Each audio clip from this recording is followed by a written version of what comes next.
Your nightly routine is actively rewiring your brain for chronic anxiety. At 3 a.m., when your cortisol spikes, those specific habits you ignored at bedtime are the reason you cannot return to sleep. People blame diet or stress, but the real culprit is a sequence of 3 triggers you repeat every single evening. The third one, in particular, is the hidden anchor keeping you trapped in a cycle of permanent mental and physical exhaustion, something few people discuss, but it works better than the other two combined. So sit back, grab a glass of water, and let us get to it.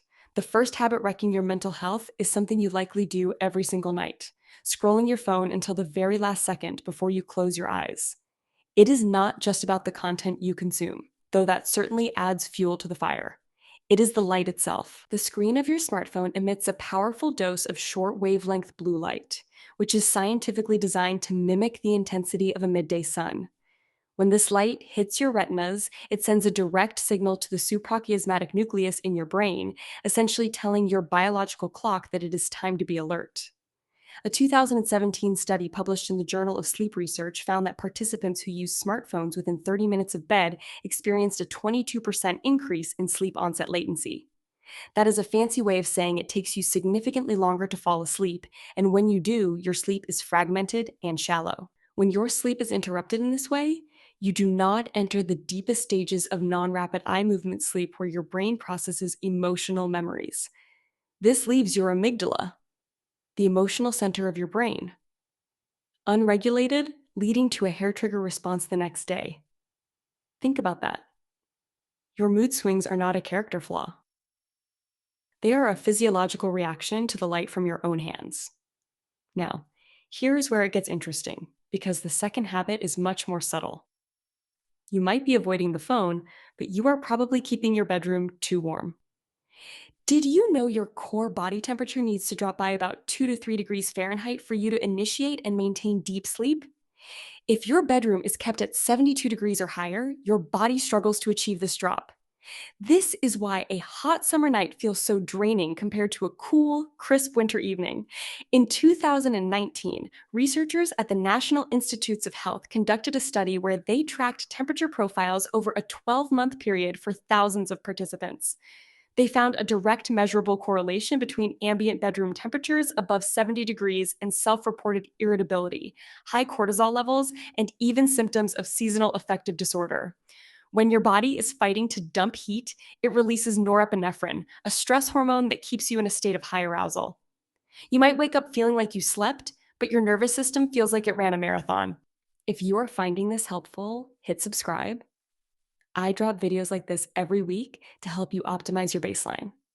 If this is clicking for you, a quick subscribe helps me keep making these, and there is a lot more to cover. All right, you know about the blue light and you know about the temperature. But what if I told you there is something even better? This is the one I have been saving for you.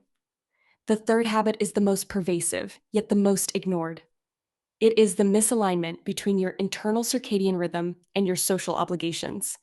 This is what biologists call social jet lag. Most people work on a schedule that is dictated by society, but their biology is dictated by their chronotype. If you are a night owl, what scientists call an evening type, and you are forced to wake up at 6 in the morning, you are living in a permanent state of circadian misalignment. A landmark study from the University of Munich followed 15,000 people and found that those with significant social jet lag, where their work schedule and internal clock differed by more than 2 hours, had higher levels of stress, lower academic performance, and a marked decrease in prefrontal cortex function. Essentially, your executive function is hijacked.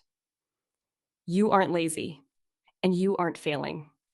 You are literally working against your own genetic code. The fix for this isn't just getting more sleep. It is about the consistency of your anchor wake time. If you wake up at 7, you must wake up at 7 on Saturday and Sunday too.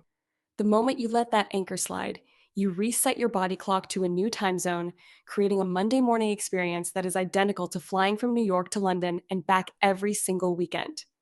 Think about the physiological toll that takes on your heart, your metabolism, and your mood regulation.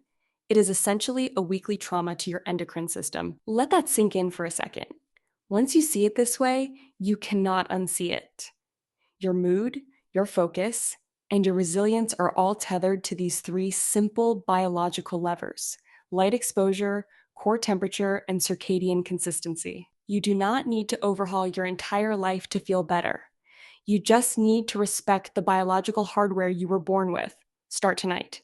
Set your thermostat to 68 degrees, put the phone in another room by 9 in the evening, and see what happens to your state of mind after just 3 days. It is not magic, it is biology.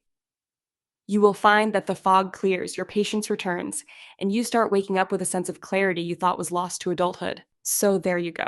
3 real ways to align your sleep with your biology, and the last one alone could change your entire mental health picture.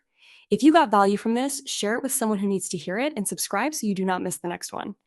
I am already working on a deep dive into how meal timing specifically impacts these same 3 systems, and you are not going to want to miss that. See you in the next one.